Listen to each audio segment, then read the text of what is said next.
Imaginez si vous voulez grandir, vos parents vous racontent des histoires de cette région incroyable, belle, pittoresque, sereine avec une brise océanique fraîche sur des plages de sable. Au loin se trouve une plantation de noix de coco. Votre maison est dans un village avec quelques habitations, une petite église et une école à proximité. L'île est sur un lagon à l'horizon. Vous voyez les petites autres îles voisines. Et c'est un endroit que ni vous ni vos parents n'avaient jamais vu. Seuls grand-père et grand-mère l'ont vu dans leur jeunesse. Et ils vieillissent dans leur petit appartement dans la ville de Crowley, juste au sud de Londres. Et on vous a dit toute votre vie que vous devez trouver un moyen de retourner à cet endroit que vous n'avez jamais vu. C'est l'histoire de l'archipel des Chagos et quelque chose vient de se passer ici. Faisons une GeograTalk. Bref, cela étant dit, passons au sujet de l'émission. Donc, après 10 ans à faire de la géographie maintenant, une chose que j'ai apprise est que chaque région du monde a une sorte d'origine folle et tordue.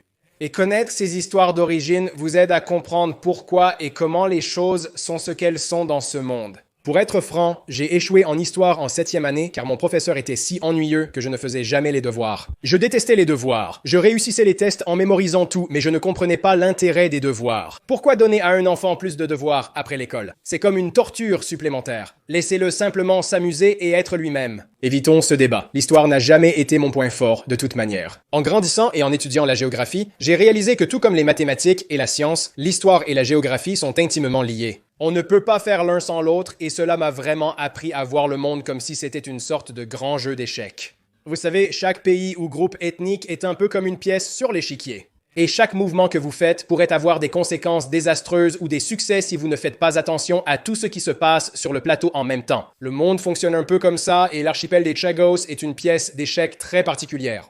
Il est pris dans un feuilleton qui implique 2 empires, un pays, une dépendance et toute une communauté de personnes qui se battent pour quelque chose qu'ils n'ont même jamais vu. Et laissez-moi vous dire quelque chose. À l'origine, je voulais faire de cette vidéo juste un court-métrage YouTube. Mais plus je me plongeais dans les informations sur ce sujet, plus je réalisais.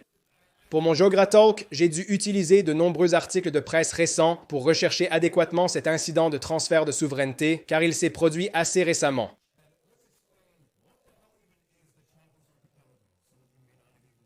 Tout d'abord, l'archipel des Chagos est un ensemble d'environ 60 petites îles plates, regroupées dans une dizaine de lagons d'atolls minces, juste au sud des Maldives dans l'océan Indien.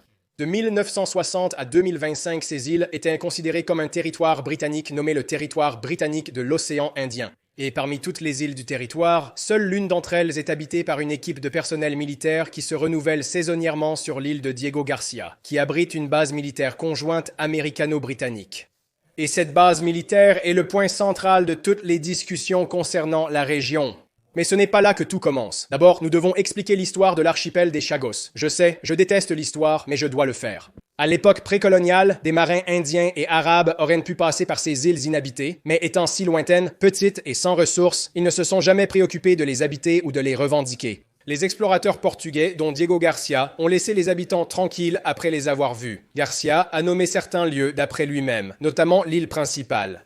Mais ils ne se sont toujours pas donné la peine de les revendiquer ou de les habiter non plus. Avance rapide à nouveau. Les Français sont passés et ont dit « D'accord, ouais, si personne ne le revendique. » Ou le veut, Yoink, et à ce moment-là, les Français avaient déjà une autre colonie, Maurice, qu'ils appelaient Île-de-France, qui était aussi inhabitée quand elle a été découverte. Vous connaissez l'oiseau dodo. C'est l'île de l'oiseau dodo, vous savez. Celui qui a disparu, c'est Maurice. C'était un territoire d'outre-mer français. Donc, en tant que premier peuple technique à revendiquer les îles, ils ont décidé de relier l'archipel des Chagos en tant que dépendance de Maurice. Pendant ce temps, les Français ont amené des personnes qui étaient esclaves soit d'Afrique, puis plus tard des serviteurs sous contrat d'Inde, ce qui est maintenant Pondichéry, aux îles Chagos, ainsi que certains administrateurs français.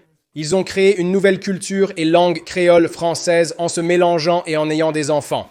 Les peuples chagosiens originaux vivaient sur 3 atolls de l'archipel des Chagos, Perros Banos, Solomon et Diego Garcia, y construisant des infrastructures. Après la chute de Napoléon, il a été exilé sur une île aléatoire pendant cette période où il était au pouvoir. Dans l'Atlantique, les Britanniques ont pratiquement pris le contrôle de nombreuses possessions françaises, y compris celle-ci. Et puis bam, ils sont devenus britanniques, c'est pourquoi aujourd'hui, Maurice est bilingue entre le français et l'anglais. Puis les Britanniques ont amené encore plus de serviteurs sous contrat de l'Inde et même de la Malaisie et d'autres parties du monde. Puis les Chagossiens ont fait encore plus de bébés et bam, maintenant les Chagossiens sont un mélange génétique de peut-être 3 continents. Ils sont très mélangés et voici la chose. Tout ce temps, pendant les 2 itérations des empires français et britanniques, l'archipel des Chagos a toujours été une dépendance de Maurice. Puis, avance rapide au XXe siècle, diverses puissances européennes commencent à renoncer à leur emprise sur les colonies africaines et de nouvelles nations acquièrent leur indépendance, y compris Maurice. Mais voici la chose.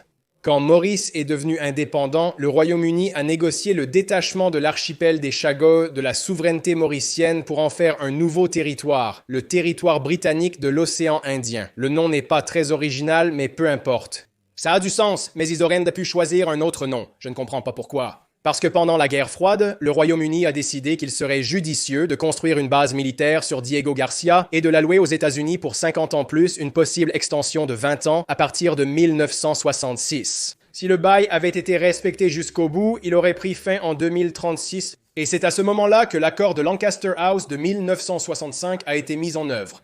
Lorsque Maurice gagnait son indépendance, les 2 parties ont décidé de fixer leurs conditions pour ce qui suivrait cette indépendance. Certains disent que le côté mauricien était un peu réticent lorsqu'ils l'ont signé car beaucoup de pression leur a été imposée. Et ce n'était pas un traité formel ratifié par le Parlement, mais plutôt juste un accord administratif, ce qui est un facteur clé très important que Maurice soulève dans ses débats. Quoi qu'il en soit, quel était l'accord? Eh bien, selon les archives gouvernementales britanniques déclassifiées, lors de la signature, Maurice a obtenu 3 millions de livres en compensation, le maintien des droits de pêche et l'utilisation des plantations de copra, le soutien à l'indépendance de Maurice à l'Organisation des Nations Unies, et dans les formats verbaux et écrits, le Royaume-Uni a promis que l'archipel des Chagos serait rendu à Maurice lorsqu'il serait perçu qu'il n'y aurait plus besoin de défense et que le bail des États-Unis serait terminé. Ils ont aussi donné des assurances implicites de soutien sécuritaire, sans traité militaire formel.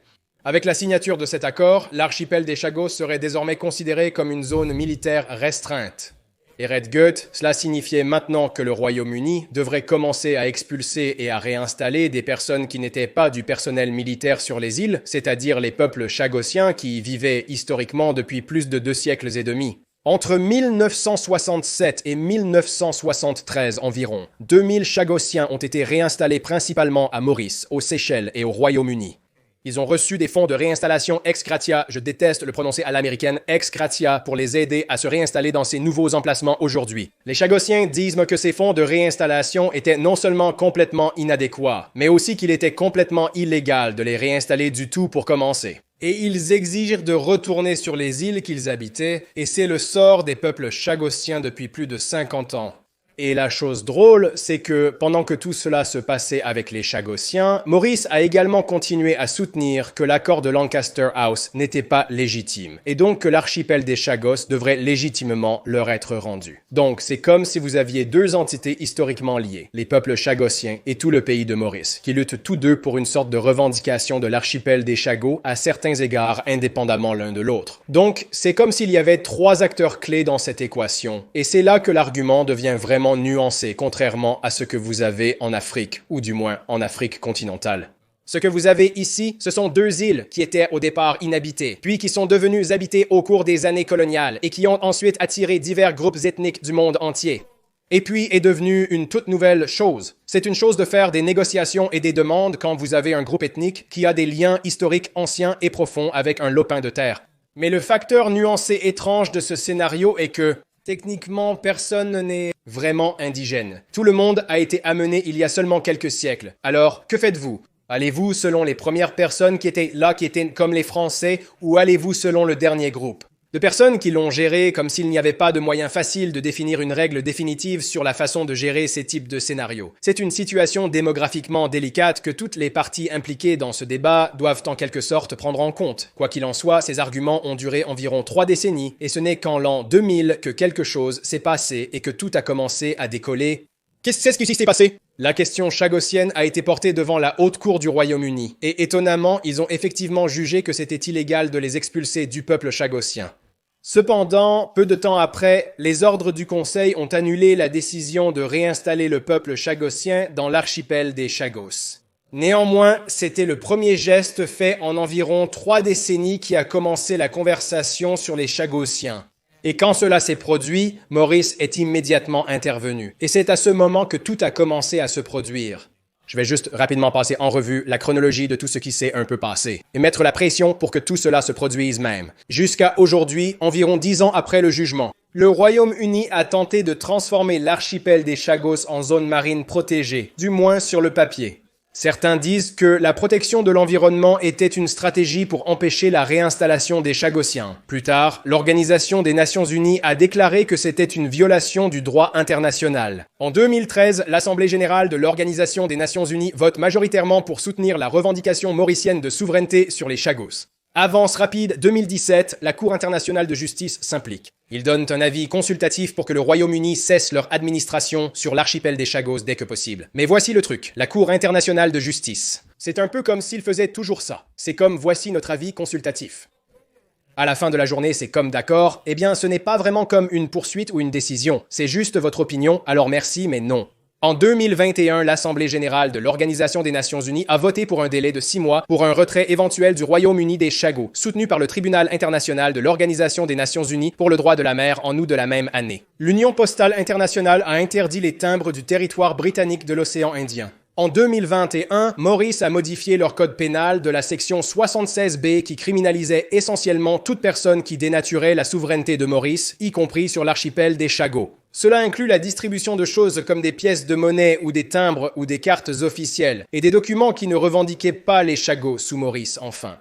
Enfin, en 2021, juste au début de la pandémie, le Royaume-Uni annonce qu'ils vont commencer les discussions sur le transfert de souveraineté de l'archipel des Chagos.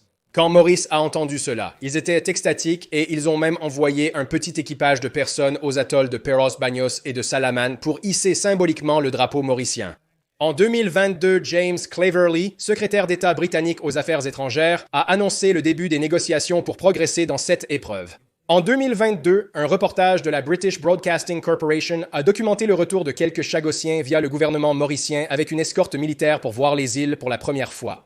Ce fut un moment révolutionnaire. Et puis enfin, le 22 mai 2025, le Premier ministre Keir Starmer a signé un accord formel sur le transfert de la souveraineté de l'archipel des Chagos à Maurice.